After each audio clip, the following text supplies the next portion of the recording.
অঝোরধারায় বৃষ্টি পড়লে খিচুড়ি না খেয়ে কি থাকা যায়?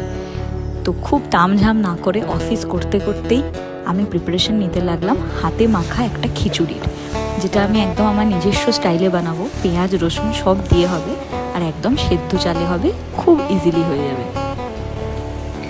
এর মধ্যে চাল, মুগ ডাল, মসুর ডাল, একটু রসুন, গোটা রসুন থাকলে ভালো হয়। আমাদের ঘরে গোটা রসুনটা থাকে না, এই রকম করে কেনা রসুন থাকে, তাই এটা দিয়েছি। আর এখানে পেঁয়াজ রয়েছে, কাঁচা লঙ্কা রয়েছে, কাঁচা সর্ষের তেল রয়েছে, হলুদ গুঁড়ো আর কি। আর এটা হচ্ছে কাশ্মীরি লঙ্কার গুঁড়ো, এটা একটু রঙের জন্য দিয়েছি। তোমরা যারা ঝাল খাও শুকনো লঙ্কার গুঁড়োও দিতে পারো। আর রসুনটা হচ্ছে আমাদের ছাড়ানো রসুন কেনা থাকে, তাই জন্য এই রসুন। নইলে তোমরা যদি কেউ গোটা রসুন দিতে চাও ওটা খুব ভালো লাগবে, সিদ্ধ হওয়ার পর ভেঙে ভেঙে খাবে। তো এটা এখন হাতে ভালো করে মাখবো, মেখে পরিমাণ মতো জল দিয়ে, একটু ঝোল ঝোল হলে ভালো লাগে, তোমরা যারা কম ঝোল খাবে একটু কম জল দেবে, দিয়ে বসিয়ে দেবো। আর পরে একটা তড়কা দেবো এর ওপর, সেটা তোমাদের সাথে শেয়ার করব যখন দেবো।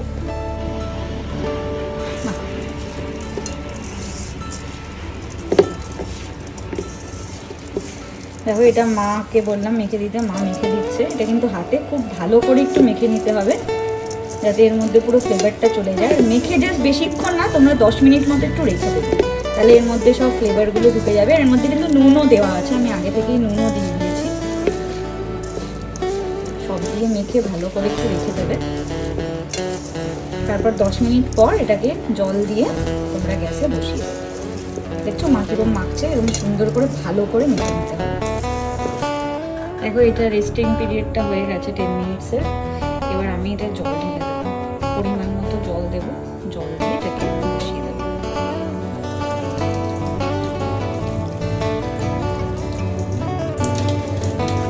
একটু টেলটেলেই হবে, তাই আমি জলটা আমার মতো করে একটু বেশি দিচ্ছি। আর তোমরা তোমাদের পরিমাণ বুঝে দিও।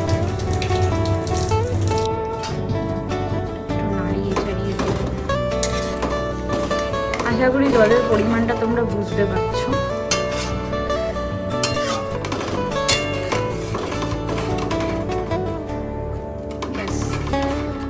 আর আমি একটু মানে এটাকে তো আমি একদম কি বলবো, সেদ্ধ চালের করছি। তো তোমার এটা কিন্তু গোবিন্দভোগ বা খিচুড়ির কোনো চাল নয়, তাই আমি এটাকে একটু পেঁয়াজ রসুন বেশি দিয়ে করছি।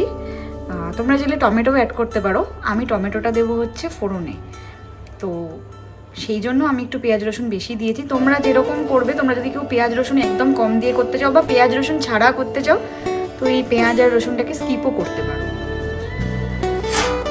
এই দেখো, এটা মোটামুটি না, আমার হাতে লাগবে না, এই যে ফুটে গেছে। মা ভয় পায় আমার হাতে না লাগে, সারাদিন আমার হাতে লাগে আর পোড়া পোড়া দাগ হয়ে যায়। মোটামুটি হয়ে গেছে, আর একটুখানি রাখবো, আর ধরো 2-3 মিনিটের মতো রাখবো। আর এবার আমি ফোড়নটা দেবো, তো ওটা তোমাদের সাথে শেয়ার করি। এটা ততক্ষণে ঢেকে রাখি। একটু তেল গরম করে নিয়ে ওর মধ্যে একটুখানি নুন দিয়ে দিয়েছি। এরপর ফোড়নে দেবো হচ্ছে জিরে, গোটা জিরে, শুকনো লঙ্কা, আর একটু পেঁয়াজ আর একটু রসুন, ব্যাস। হ্যাঁ, এই জিরে ফোড়ন দিলাম, এখানে কয়েকটা শুকনো লঙ্কা দিলাম,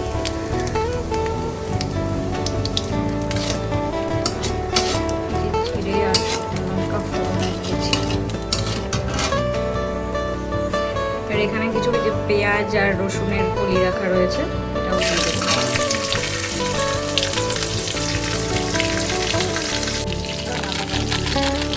আর এই যে একটুখানি কাশ্মীরি লাল পাউডারটা দিলাম, এটা একটু রঙের জন্য।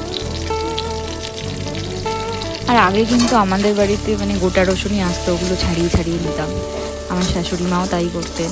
তো এবার আমি বলেছি যে না, ওটা আর করতে হবে না। আমি যেহেতু এরকম করে রসুন ইউজ করি, আমি রসুন একদম ছাড়াতে পারি না, তাই জন্য আমি এরকম বক্স রসুন কিনে রাখি, স্টোর করে রাখি, তো ওটা দিয়েই কাজ চালাই। কিন্তু তবে গোটা রসুন ঘরে একটা দুটো থাকে, কিন্তু আজকে একদমই নেই। থাকলেই গোটা রসুনের রান্না, মাংস বা চাম্পারান মিট এগুলোতে দেওয়া যায়।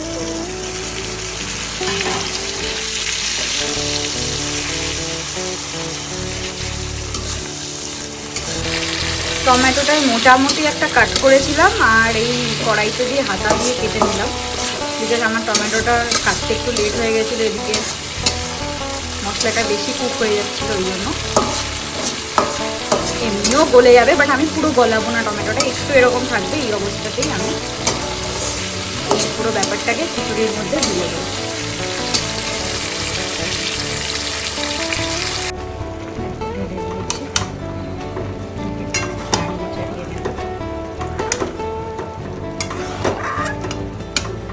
ফোড়নটা দিয়ে আমি আরেকটু নুন, সামান্য একটু নুন আর একটু জল দিলাম, বিকজ আগেই বলেছি আমার একটু পাতলা ট্যালটালে খিচুড়ি খাওয়ার ক্রেভিং হয়েছে। তো এটা তোমরা তোমাদের মতো রাখবে কনসিস্টেন্সিটা, কেউ ঠিক রাখতে চাইলে ঠিক রাখতে পারো। আমার যেমন একটু এই ট্যালটালে ব্যাপারটা পছন্দ, এখন খেতে ইচ্ছা করছে, তাই আমি এরকমই রাখবো। ব্যাস, এটা একটা ফুট দেবে, ফুটে উঠলেই এটা নামিয়ে দেবো। আর আমি এখন সুগার খাচ্ছি না, তাই মিষ্টিটা স্কিপ করেছি। তোমরা কেউ চাইলে চিনি অ্যাড করতে পারো এই টাইমে। দেখো চাল একদম পুরো সিদ্ধ হয়ে গেছে, মানে আমি যেরকম চাইছিলাম প্রপার একদম ওরকম হয়ে গেছে। তো এই খিচুড়ি আমি এখনই গ্যাস বন্ধ করে দেবো, বিকজ এমনি জলটা একটু টেনে যাবে। এটা একেবারেই ঘরোয়া হাতে মাখা খিচুড়ি, একদম ভাতের চালের। তোমরা বানিয়ে দেখতে পারো, খুব ভালো খেতে হয়।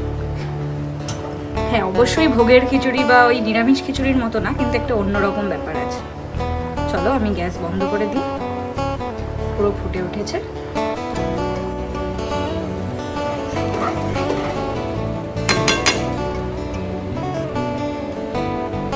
দেখো জাস্ট কতটা মানে টেম্পটিং হয়েছে দেখতে, আর খেতেও খুব ভালো হয়েছিল। মানে প্লিজ একবার তোমরা বানিয়ে খেও, এটা অন্যরকম হাতে মাখা খিচুড়ি।